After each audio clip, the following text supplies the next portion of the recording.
One of the things that I noticed about the joystick for the Kinova robot arm is you need to do this pinching movement to turn the wrist or to raise and lower the robot arm. And I suspect some people may have trouble with this movement of twisting. To help with that, I designed this 3D printable attachment that you can slide your finger through. And by moving your finger side to side, you can accomplish that same task. Alternatively, you can control the whole robot arm with this 3D printed attachment that is comfortable for your palm and lets you do all those motions with no grasping at all. If someone was a C5, C6 quad, for example, and had no motion past their wrist, they can use this attachment that lets you control the robot arm with just your forearm. And you can see I'm able to raise and lower the robot arm just by turning my forearm just a little bit.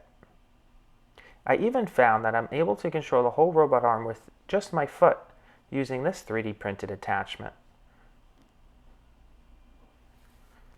Thanks for watching, and I hope you enjoyed.